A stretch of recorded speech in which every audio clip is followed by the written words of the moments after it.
There, it's sunshine. I wanted to show you guys the beautiful iris that's come up in my little bulb garden. We've got the two more that are coming in. That'll be a bloom tomorrow. Anyway, I hope everyone's doing great. This is Sunshine. I wanted to share with you guys more of the book that I started reading. I was down at the park, but the kids were playing soccer and just a little noisy, so we're still in the chapter Desire and Happiness. This next section is called Religion and the Rejection of Pleasure. It often seems, however, that there is a great contradiction between experiencing pleasure and following a spiritual or religious path. For many people, in fact, religion means nothing more than a denial or a rejection of the pleasurable parts of life. It is seen as saying no to desire, no to spontaneity, no to freedom of expression. No wonder, then, that organized religion has such a bad name. Instead of being a method for transcending our limitations, religion itself is viewed as one of the heaviest forms of suppression. It is just another form of superstition to be overcome if we really want to be free. Unfortunately, the way in which many societies have used religion as a means of political oppression and control justifies this harsh judgment. This view of religion as something that oppresses or restricts our basic human nature is held not only by its critics, but by many religious practitioners as well. There are a lot of people who feel that the proper way of following a spiritual discipline is by denying their simple humanity. They have become so suspicious of pleasure that they think there is actual value in being miserable. I'm a religious person, so I shouldn't enjoy myself. Although their aim is to achieve some form of eternal peace and happiness, they make a point of denying themselves the everyday pleasures of life. They view these pleasures as obstacles, hindrances to spiritual development, and if they happen to experience a small amount of pleasure, they feel uncomfortable. They cannot even eat a piece of chocolate without thinking they are sinful and greedy. Instead of accepting and enjoying such an experience for what it is, they tie themselves up in a knot of guilt and self-reproach. While so many people in the world are starving and miserable, how dare I indulge myself in this way? But all such attitudes are completely mistaken. There is no reason at all to feel guilty about pleasure. This is just as mistaken as grasping onto passing pleasures and expecting them to give us ultimate satisfaction. In fact, it is just another form of grasping, another way of locking ourselves into a limited view of who we are and what we can become. Such guilt is a perversion of spirituality, not a true spiritual attitude at all. If we were truly content with our situation, happy and peaceful when encountering good and bad conditions alike, there might be some real value in practicing self-denial. It could be used beneficially to strengthen our sense of detachment or to help us understand what is truly important in our life. But we rarely deprive ourselves of something for the right reasons. We squeeze ourselves into a state of misery because we think that being miserable is itself somehow worthwhile. But it is not worthwhile. If we wallow in misery, the only result is that we experience even more misery.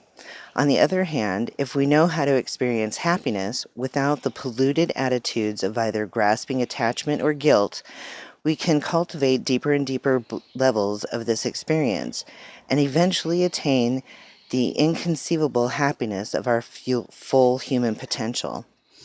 If the fearful, self-restrictive approach that I have criticized is mistaken, then what is the skillful approach of someone seriously interested in realizing his or her highest potential? Stated simply, it is to keep the mind continuously in as happy and peaceful a condition as possible. Rather than letting ourselves follow habitual patterns of grasping, dissatisfaction, confusion, misery, and guilt, we should try to improve our mind by developing deeper and deeper levels of understanding, more skillful control of our mental and physical energies, even ever higher forms of happiness and bliss and a better life. Such an approach makes much more sense than trying to reject our everyday experiences. This is the logic of Tantra. Buddha and the path of enjoyment. Certain episodes in the life of Sakyamuni Buddha himself clearly demonstrate the superiority of an approach that uses desire-producing objects over a self-denying approach that forbids them. When he left the isolated and indulgent life of a prince at the age of 29 and was just beginning his quest for the cessation of suffering, Buddha, then simply the Bodhisattva Siddhartha, took up the discipline of extreme self-mortification. As some people still do in India today, he sought to uproot the causes of misery and dissatisfaction by beating his bodily senses into submission. He denied himself food and other comforts to such an extent that eventually he was little more than a skeleton. After 6 years of such self-deprivation, he realized that his approach was fruitless. Instead of bringing him closer to his goal of transcendence, it was only making him too weak to think and meditate clearly. At this point, he decided to give up this inflexible approach and follow a path more suitable to true spiritual development.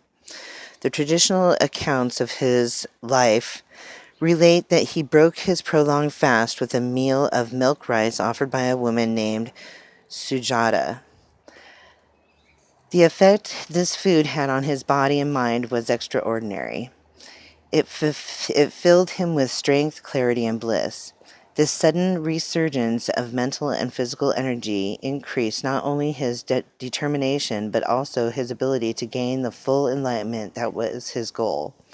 The fact that he then went on to achieve complete liberation after only one night's meditation under the tree of enlightenment clearly shows that the time was ripe for him to abandon his previous ascetic practices.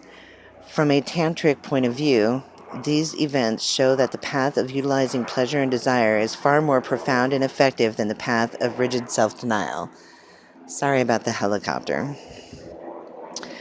Later, after Buddha had become well known as a highly realized teacher capable of guiding all different types of people to fulfillment, a king requested to be shown a path of spiritual development suitable for someone with important social obligations. As a king, I have the responsibility of taking care of my subjects, he explained, and it would be wrong for me to abandon them. I cannot do as you did, give everything away, go into the jungle and follow the ascetic life. What I need is a way of using the royal life itself as a path to spiritual fulfillment. Therefore, if you have a method for transforming my everyday actions as a king into a spiritual path, please teach it to me. Buddha replied that he did, in fact, have such a method, the practice of Tantra. With this method, you can continue to discharge your responsibilities, he explained, and need not give up any of your royal pleasures. He told the king that he could, in fact, enjoy himself as much as possible and still be progressing toward enlightenment. The teaching that Buddha gave the king was the Kalachakra cycle of time Tantra. And the lineage of this and many other tantric teachings have remained unbroken and powerful up to the present day. Countless Indians and Tibetans have achieved full enlightenment by following these methods, and there is absolutely no reason why Westerners cannot benefit in the same way. Following the path today, Tantra is particularly well suited to the Western mentality. Being the quickest of all paths, it should appeal strongly to the West's love of instant results. Furthermore, the path of Tantra is essentially one of transformation, and the principle of transformation of energy, on a material level at least, is well understood in the West. Finally, while the great explosion of desirous energy in this century is considered to be a serious obstacle to most spiritual paths, it is actually helpful for the practice of Tantra, where desire is the fuel propelling us to our highest destination. Perhaps only a path like Tantra, with its emphasis on direct experience rather than blind acceptance, can rouse us out of our self-destructive patterns and give us the opportunity to fulfill ourselves completely. However, if we are to derive real value from this path, we have to be clear about certain important points. First of all, our motivation for practicing Tantra must be as pure as possible. This point will be discussed at greater length later, see Chapter 6. For now, it is enough to say that there is absolutely no way for us to reap the immeasurable benefits of Tantra if our motivation is centered on our own welfare alone. The only type of person for whom Tantra can work is someone who is primarily concerned with benefiting others and sees the Tantric path as the quickest and most powerful way of accomplishing this altruistic aim.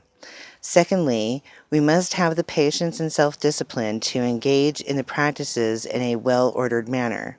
To think, as many people do, since Tantra is the highest path, it is not necessary for me to bother about the preliminary practices, and then jump into the most advanced teachings is both foolish and arrogant.